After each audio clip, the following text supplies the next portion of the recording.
Story 1. Going to college and moving away from home, meeting people of different religions and cultures.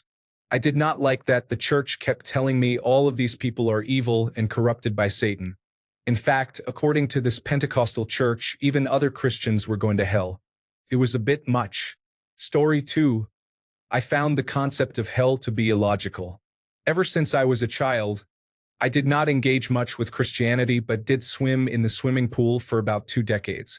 Telling me that someone loves me but knows what I am going to do before I do it, and then throws me into a pit of eternal fire because I did something wrong that they knew I was going to do, must mean that they created me with the intent to torture me. Story 3.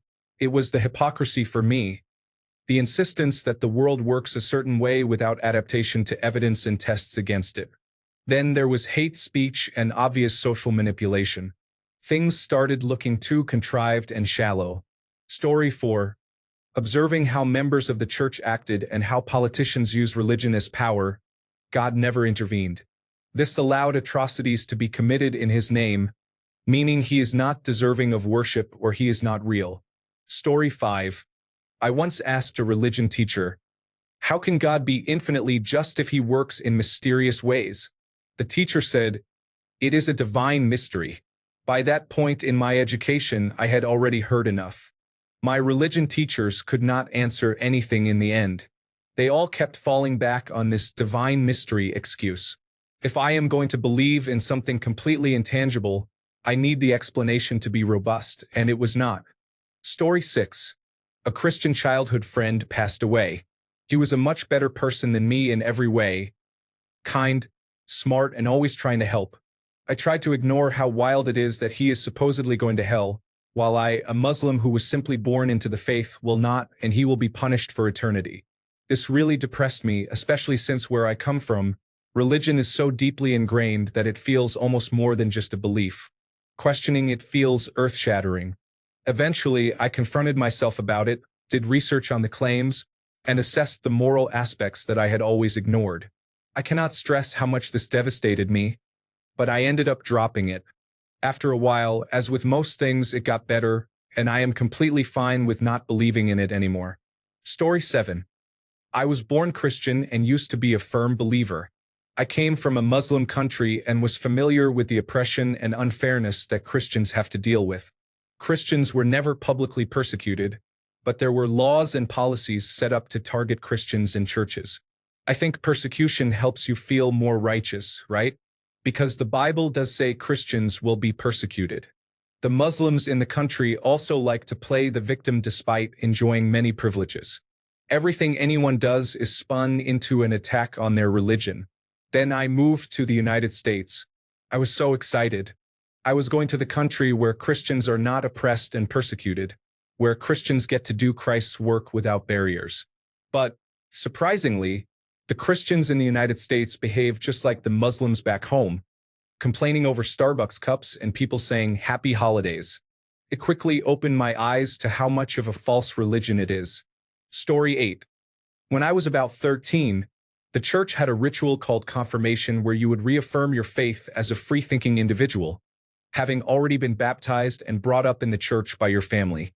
It was a time to reflect on the teachings of the church and ask the clergy for guidance if you had any reservations. Nobody was able to give me a satisfactory answer to my questions about the Catholic faith. If anything, they thought my questions were inappropriate.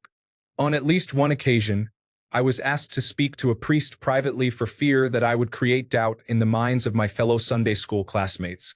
It became apparent that while I largely agreed with the moral teachings of Jesus Christ, nobody actually had an explanation or evidence of anything metaphysical or divine.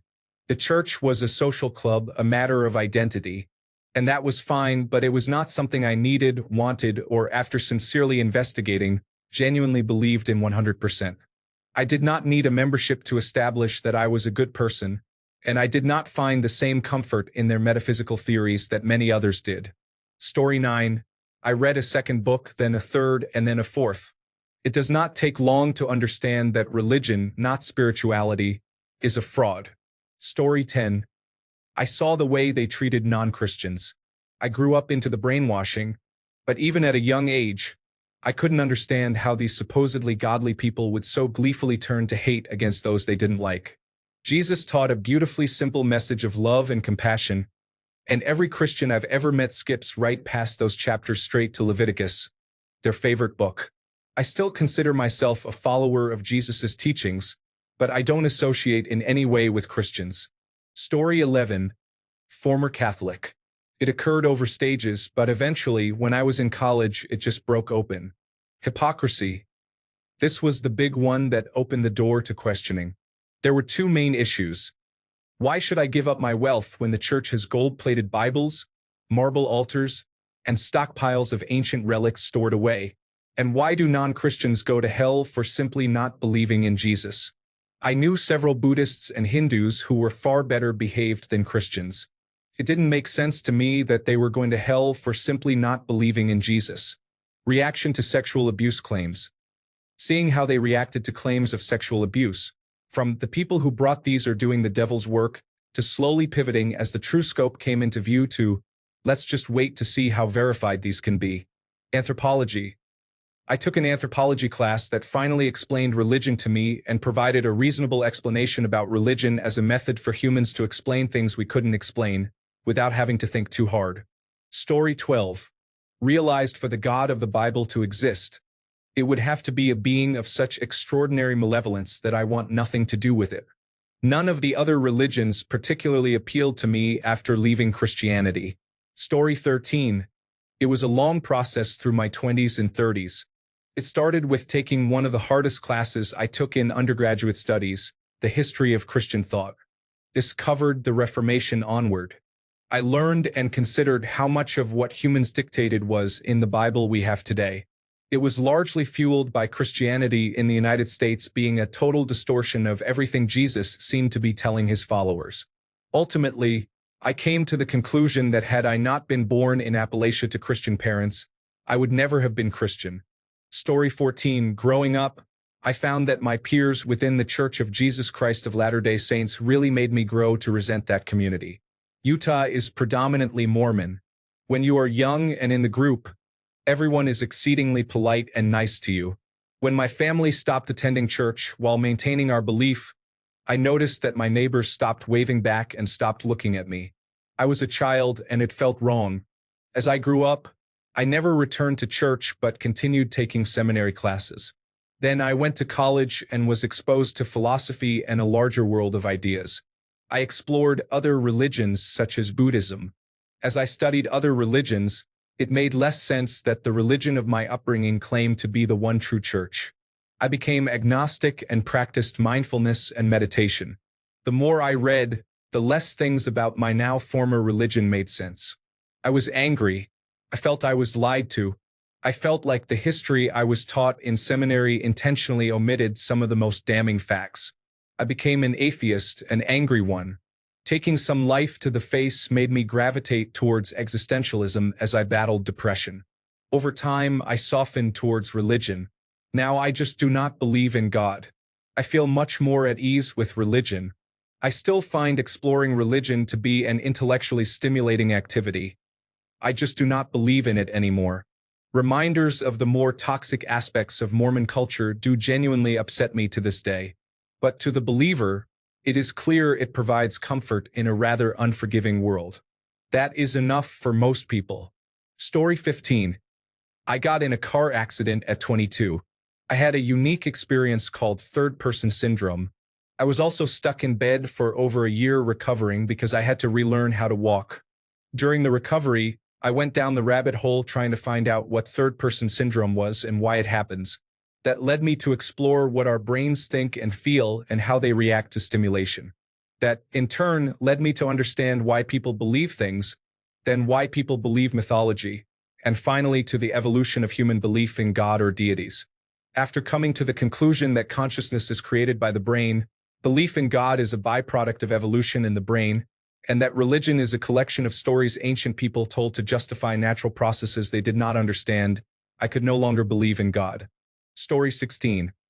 In 2013, I lost my father-in-law from complications of dementia, my uncle from an unexpected heart attack, my first wife after a 2-year fight with cancer, my mother, and a friend I had known for 20 years.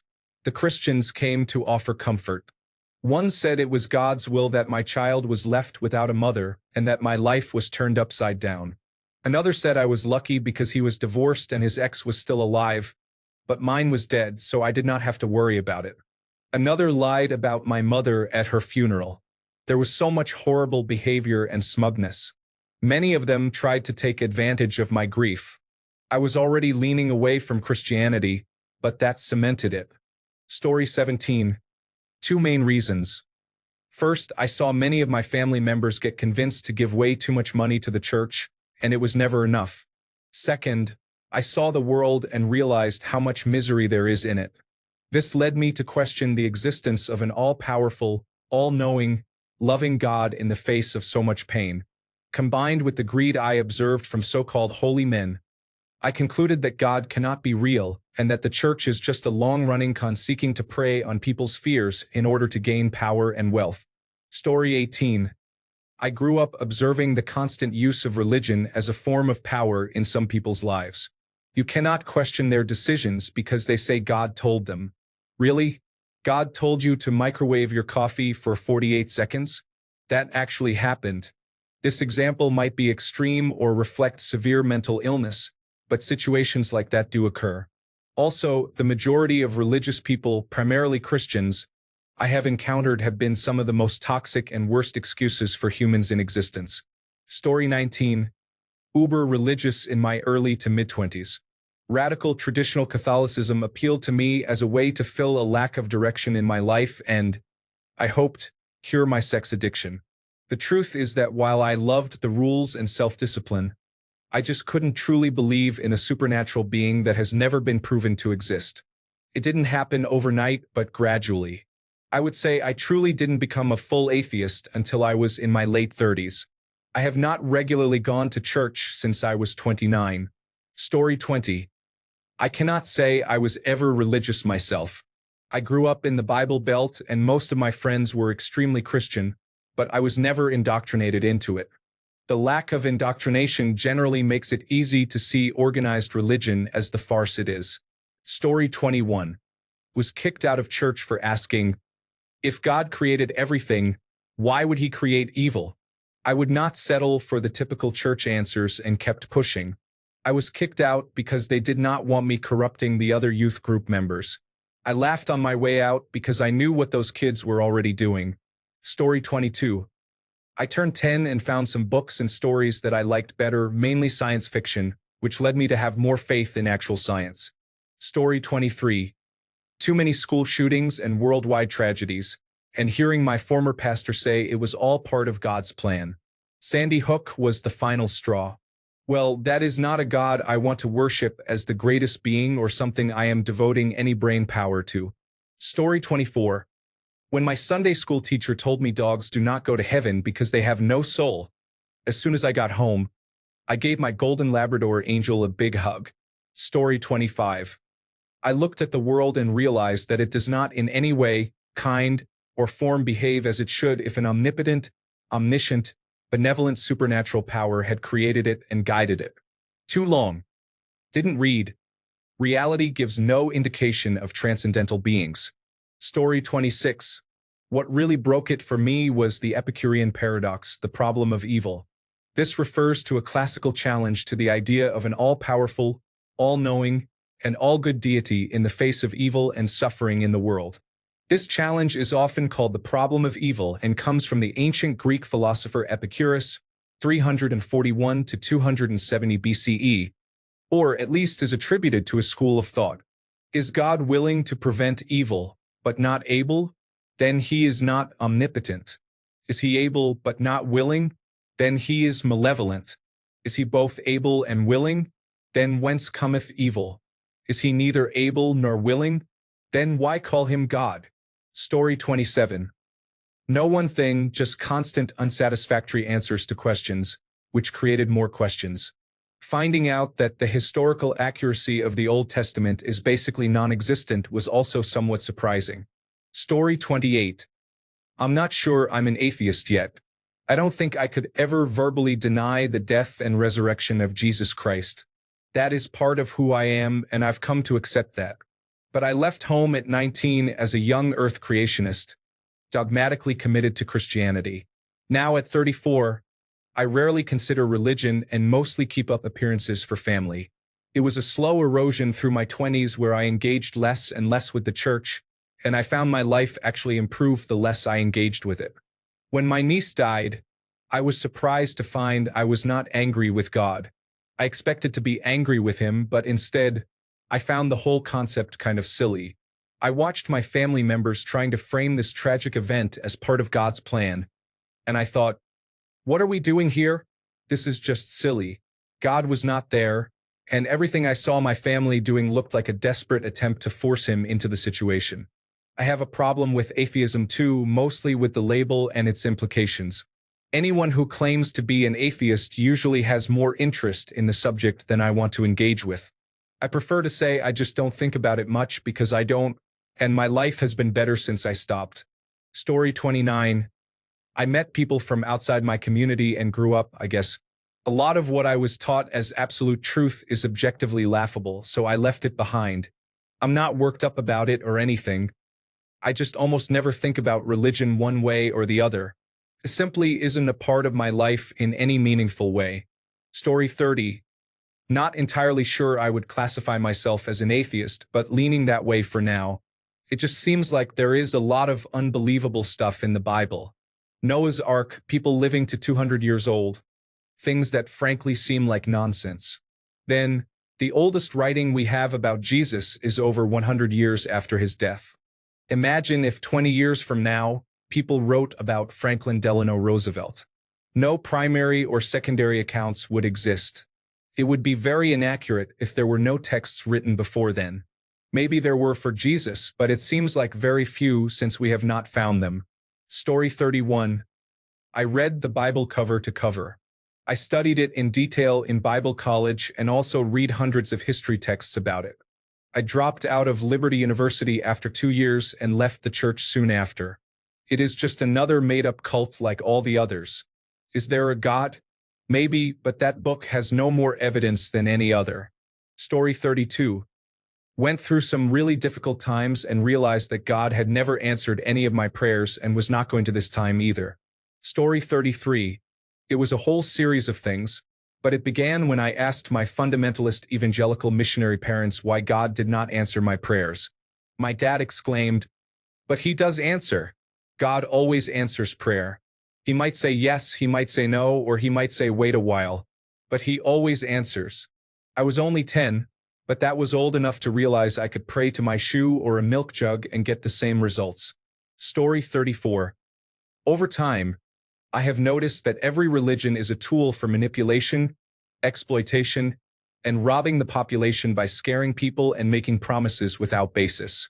I am not saying that there is no God. Maybe there is, maybe not. I am saying that the priests of all religions are frauds, thieves, and hyenas who have nothing in common with divinity. Story 35. I just read, observed, and talked to people everywhere I went. During my childhood, my father encouraged me to think beyond the stories, myths, and legends of my polytheistic religion. That helped a lot as well. I think I was 15 years old when I fully stopped believing in the concept of gods. Story 36. The early teenage version of myself found the existence of hell in a world ruled by an all-knowing and ever-present good God to be absurd. I read the Bible looking for answers, and there was no going back to the blissful ignorance of my childhood. The more I knew, the less I believed. Story 37. I was brought up in England as a Christian in the Church of England, which is Protestant. My father went to church, and naturally I went with him. However, when I was a teenager, I learned about other religions and came to the realization that your religion entirely depends on where on the planet you were born. For example, if you were born in Ireland, you would be brought up as a Catholic. If you were brought up in Saudi Arabia, it is certain that you would be a Muslim. Every religion teaches that it is the one true religion and that others are wrong. They cannot all be right. Therefore, logically, none of them must be right. From my teenage years until my mid-20s, I used to simply say that I was not religious. However, after reading Richard Dawkins's excellent book, The God Delusion, it gave me the confidence to finally call myself an outright atheist. Story 38, going to college and understanding evolution, asking questions, observing people, therapy, and the principle of Occam's razor. Story 39, I grew up and realized the universe is governed by science and not magic. All religions were formed by primitive people who invented gods to explain what they did not understand. I am stunned that any educated people still believe in gods. Story 40, delegating decision-making to other people. That is the main reason I stopped going to church. Although it was rewarding to be part of a community where we all shared a spiritual experience, members would act through faith and allow the pastor or church leaders to make decisions for them. Obviously not all decisions, but they allowed themselves to be guided into a lifestyle without room for questioning or, more importantly, disagreement. I did not like that. I did not want to participate in what felt to me like a gilded image of happiness. I especially did not like the hierarchical aura where, if I read a book beyond the comprehension of another church leader, they felt threatened. It felt like an alpha male was defending his group rather than a place for real discussion. But to each his own. If I am in a time in my life where I want to live like a religious hermit and communicate with God privately, then I am allowed to. When I am ready to join a religious community again, I might. Story 41. I figured God was not real or dead when I was running to catechism at age 6 or 7 because I was late and I soiled my pants. Forget you, God. Story 42. Personally, I was going through a very difficult time in my life and begging for guidance from God.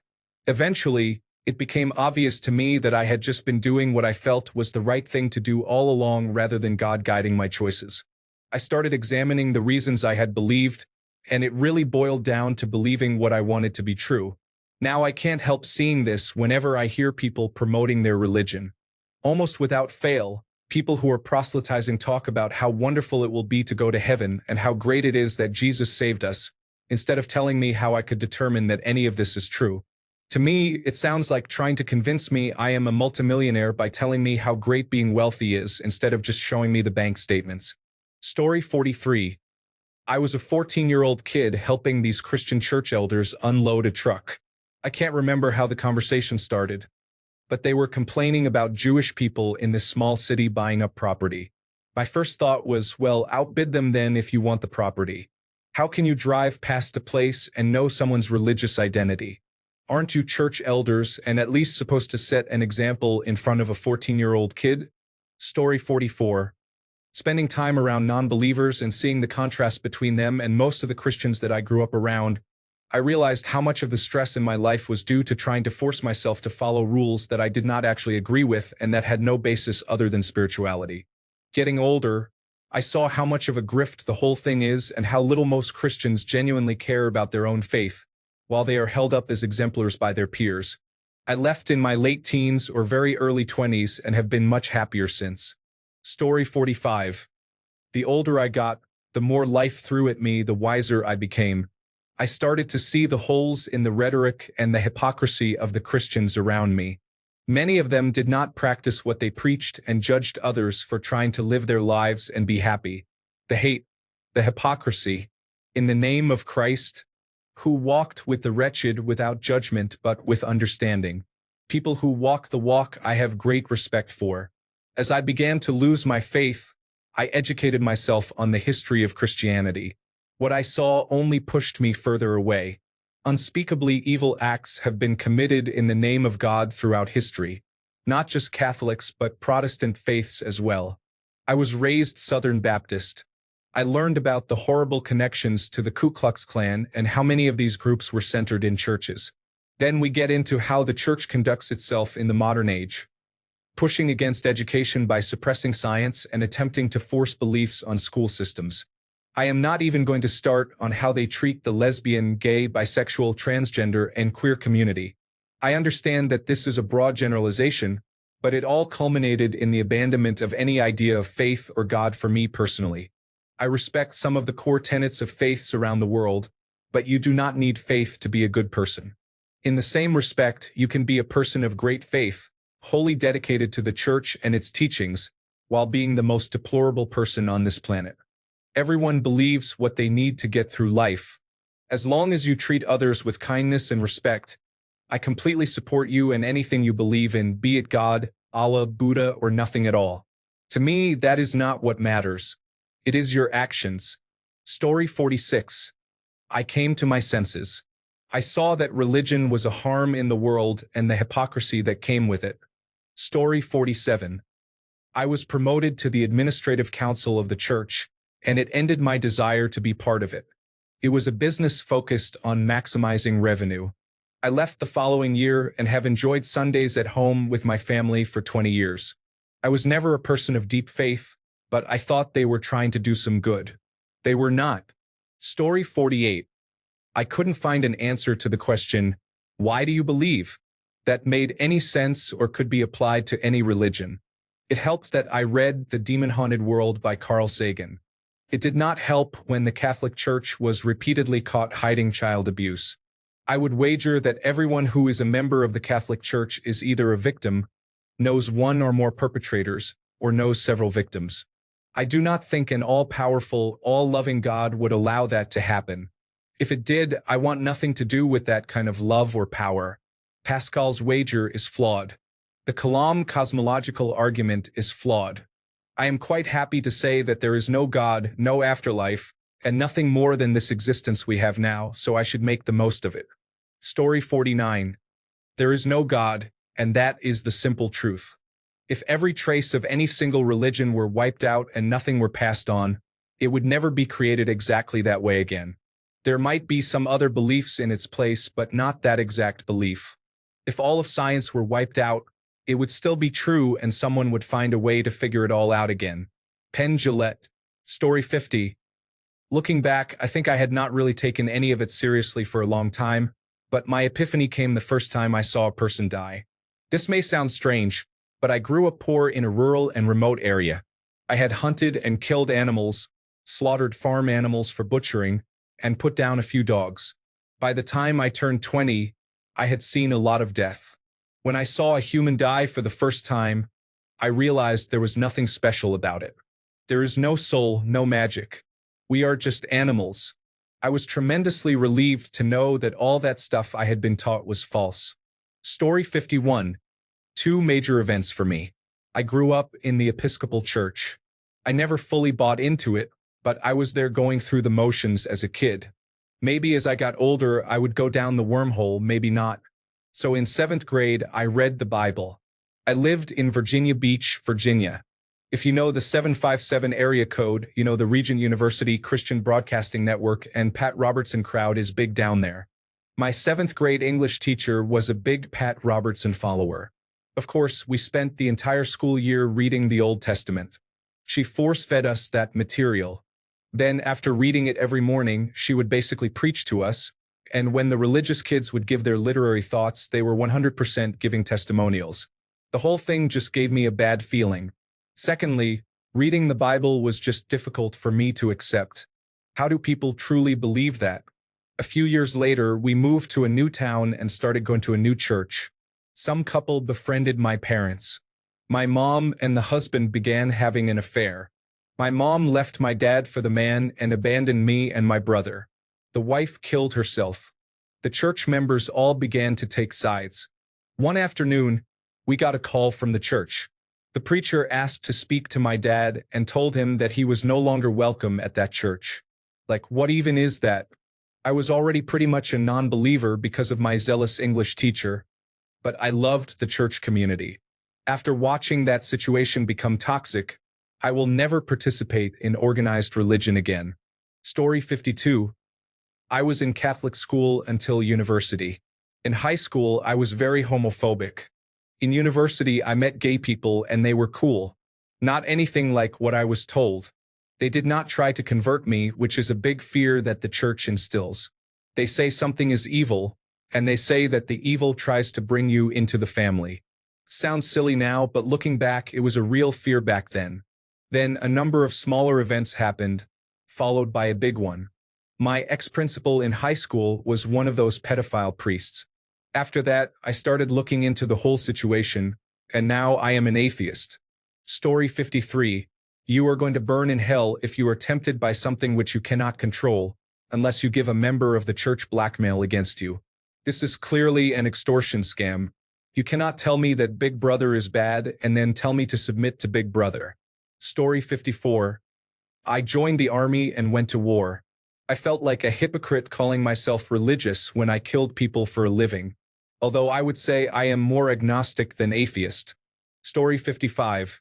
In the early 1990s, Athanasi Saramba was one of several Catholic priests who gave shelter to Tutsis inside his church and then turned them over to the Hutus. In his case specifically, he personally gave the order for his church to be bulldozed with 1,500 to 2,000 of his congregation inside. The Catholic Church helped him escape Rwanda and sheltered him under an assumed name in Italy until the late 2000s.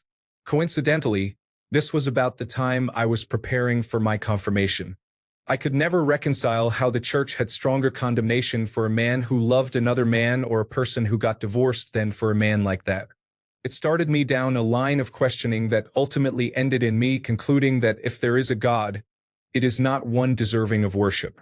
Story 56. I was raised as a fundamental Baptist Christian. I was a believer as a child until just before my early teens, when skepticism grew heavily. I was saved and baptized twice, but even then, everything felt obscure and fake. Fast forward to high school, after long questioning, especially regarding one main contradiction I considered. If God and the devil are in a duel, how is it that an all-powerful, all-knowing, everywhere God has not defeated his arch-nemesis to put an end to everything once and for all? It came together as just evolved tribal characters derived from more ancient cultures. Now, within the last decade or so, I have researched extensively about most, if not all, religions around the globe. What I have gathered, in general, is that while most claims are grossly oversimplified, religions are evolved tribal mythological folklore with moral ethics tied in to invent stories through oral tradition explaining why we perceive things the way we did. Humans are a fascinating bunch, really. Story 57. What happened was going from indoctrinated to being educated.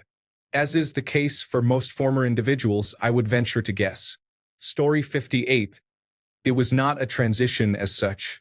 I was taken to the Catholic Church by my mother, and in retrospect, it felt like theater. I was even an altar boy, so I was on stage for a few years. Then my mother died just before I turned 13, and my only reason for going to church was gone. I cannot say for sure because children do not really know themselves, but I doubt that I ever really believed with a capital B. I was an atheist long before I learned the word. Story 59. When I was a teenager, I came to the realization that sometimes there are rare situations when it is okay to lie to people, but it is never okay to lie to myself. My brain needs integrity. I realized that I would be lying to myself if I said I believed in God, so I consider myself to be an atheist. Story 60. I went to a church trying to make a new friend after my best friend shot himself in the church parking lot. They asked me if I wanted to harm myself or others after I told them how hard it was to stop taking antidepressants, which were causing nightmares. Nightmares are not something people can control. As a medic and firefighter, I thought being honest about my struggles without fear of retaliation would lead to better outcomes. But when he asked me for the 7th time if I wanted to harm myself or others due to nightmares from stopping antidepressants, he misunderstood my clearly negative responses. I said, "No, sir. You asked me that already. Why do you keep asking expecting a different answer?" On the 8th time, I asked if the door was unlocked, got up and walked out. We were at a credit union across from his so-called church, where he streamed Andy Stanley for viewers. He wasn't even a pastor, just someone desperate for fame in a leadership position they didn't know how to fulfill. I lost everything proving he lied. Literally everything. My career, education, home, reputation, friends. If I ever encounter another dishonest Christian, I honestly try to laugh in their face by mocking their reasoning. I spent 28 years in church pews only to be treated like a monster. I'm not sure what I believe anymore, but I do not trust mankind, in any shape, size, or kind. Story 61. Learned that atheism was an option and that you do not have to be religious. Once I knew there was an alternative, I never looked back. Story 62. Being brought up in the Christian tradition was not necessarily a bad thing, with an emphasis on developing morality, a code of ethics, and so on. However, even attending church weekly, sometimes several times as a child, it was obvious at a young age that the scriptures, liturgy, and other elements were over 1,000 years old and showing their age. They functioned more as ritual and standardized traditions. The literal tone and overall incoherent sentences in the material, such as the Bible, were clearly jumbled rewrites accumulated over centuries. Churches remain beautiful buildings, and many Christian people do a great deal of good work, including volunteering and charity. However, any basic introduction to the natural world and observation, such as geology, evolution, and species, provides a much clearer idea of the origins of humanity on this planet. Earlier belief systems are understandable attempts to explain the world millennia ago and to develop creation stories, including biblical monotheistic concepts of a superhuman. With all this said, replacing a human-centric explanation with something stranger, grander, and mysterious leads to even more reverence for the sacred or what people deem holy in understanding the role of humanity and the path of self-development as conscious beings in the universe. Beyond superficial roles, the fundamental principles do not change. They are as relevant today as in the past but manifest differently across the world and throughout prehistory and history. Striving to grow understanding and find purpose through higher knowledge is the correct pursuit for humanity, regardless of the form it takes, be it religion, science, or simply living and learning through experience. Story 63. I will preface this by saying I am not really an atheist. I am more of a why does it matter type. Religion is the only concept in the world where the default position is that something exists without evidence.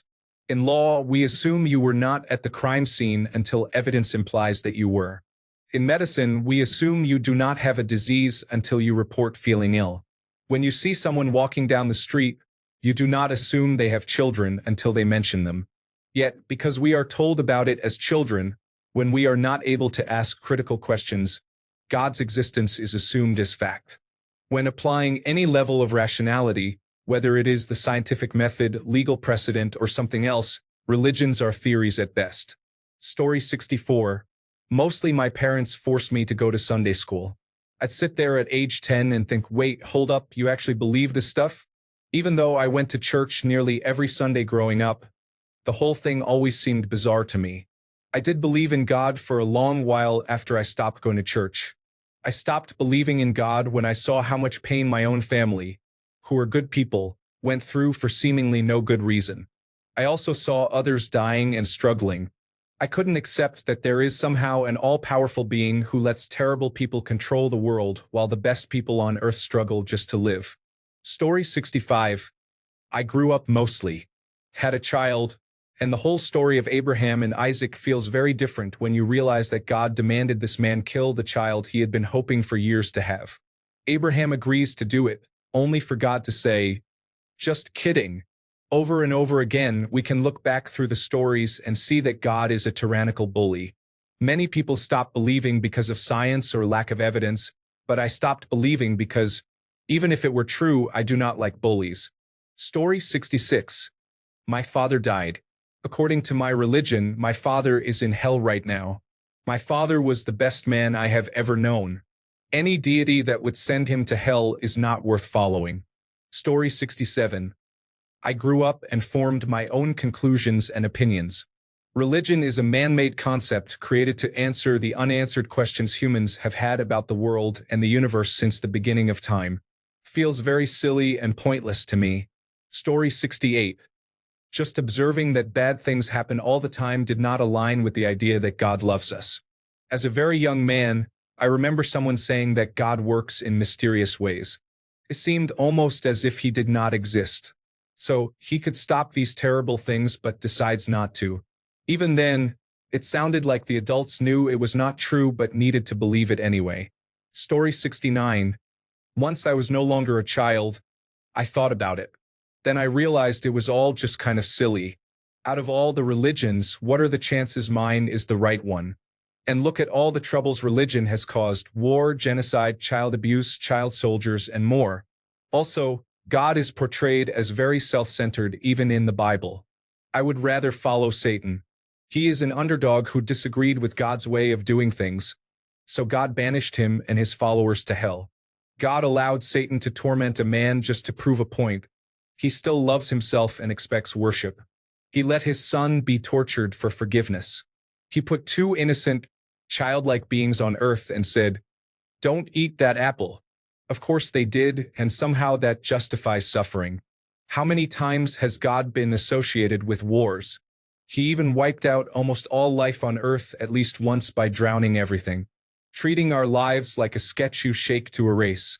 If the religion I was raised in is true, I still would not submit to that God. He is cruel, but he still loves you so much. However, if you step out of line, you will suffer forever. Absolute nonsense. Story 70.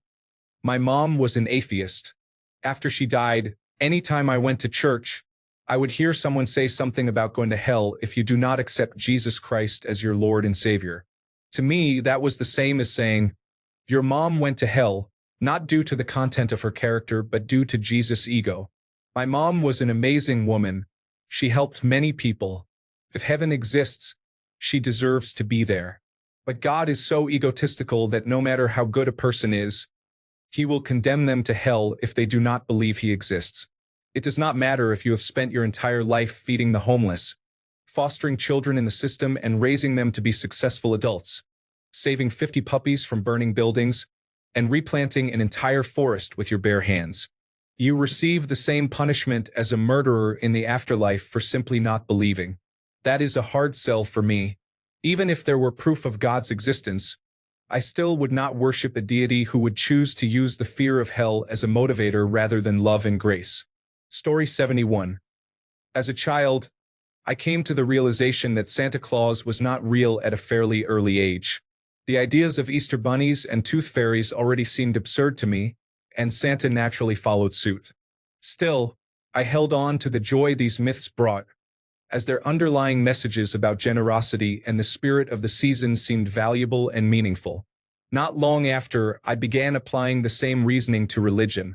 My parents were devout Christians, but they also encouraged me to think critically.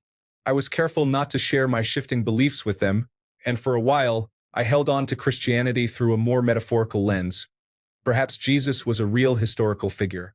God did not seem real to me, at least not as a white-bearded sky figure, but the teachings might still serve as useful moral guidance for society. As I got older, however, I could not ignore the contradictions. I saw the church make moral missteps and promote judgments that did not seem based in reality or modern society. I watched as people were excluded for who they were, witnessed hypocrisy, manipulation, and a growing gap between the teachings and the actions of the faithful. When I questioned things, I was shut down. I saw the community insist on its moral authority instead of adapting to the modern world. The choice for me then became easy. Religion no longer fit. The supposed word of God felt more like a heavily edited tool of control than a relevant moral compass for modern life. Whatever idea of God I had left eventually lost all meaning, and I certainly could not find it in that community anymore. I eventually came to the conclusion that if Jesus did exist, he was probably just a kind-hearted person trying to make the world a little better. His beliefs, much like the Bible, were likely heavily edited, altered, and reinterpreted to serve whoever wanted to be in control. I chose to look at him as more of a Mr. Rogers-type character. I could find similar forms of inspiration in other historical figures and community leaders around me. I did not need ancient dogma to remind me to do the same.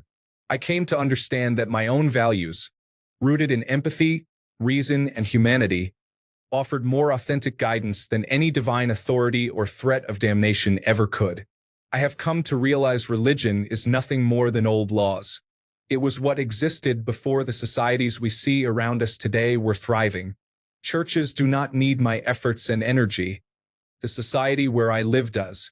Story 72. I was raised Catholic. I went to a Catholic school through 10th grade and was an altar boy for a few years in grade school. As I got older, in middle and high school, I began to question the teachings in religion class. I reflected on the information presented as fact in relation to the real world and realized that, while it is a fantastic story, religion is essentially a made-up narrative created to answer questions we do not yet have answers for. Story 73. Not atheist but experienced religious trauma. which led me to leave organized religion and become more spiritual without relying on religion. Story 74. I grew up. As I matured, I no longer needed a supervisor on my side. As I continued my education, I could no longer believe absurdities. Story 75. Being a pastor's kid, missionary, and then pastor really influenced me. Taking it all seriously started that transition. Story 76. Back when the war in Syria happened, I saw footage of a 4-year-old child's body lying lifeless on a beach. He was the same age as my son at the time, and it broke me. That was the start. Every scene I see coming from Gaza only reaffirms how I feel now. One population who claimed to be chosen by God himself is murdering, starving, and denying medical care to the children of another deeply religious population. I have no doubt they are all praying, and yet, Story 77. Realizing religion was invented to influence people's behaviors. Besides, I strongly believe in freedom of choice and in lesbian, gay, bisexual, and transgender rights, which most religions oppose. Story 78. The same exact thing that made me stop doing physical training every single morning once I left the army. Once there was no one around to make me do it, I realized life was a lot easier if I just stopped doing it altogether. With exercise, it's a bigger deal because I'm older now and I have an uphill climb trying to get back in shape at my age. With religion, I barely notice it. Maybe I was never really a true believer, but religion and God are two things I never think about. That's part of the reason I don't even really consider myself an atheist. I'm nothing. None of it matters to me one way or another, and belief or disbelief plays absolutely no role whatsoever in my life. Story 79. I sat in my room when I was 7 years old and came to the easy conclusion that Abrahamic mythology's God is not real. Story 80. I was Baptist. I took my now wife to my home church for the first time. She wore slacks, and I asked her if she had brought a dress. She immediately knew the ladies at the church would judge her. We got to the church, and I informed her that the front pew was only for men. She was not happy about this, and she didn't deserve it. We never went back, and I never regretted it.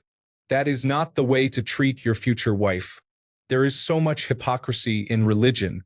The Bible contradicts itself constantly.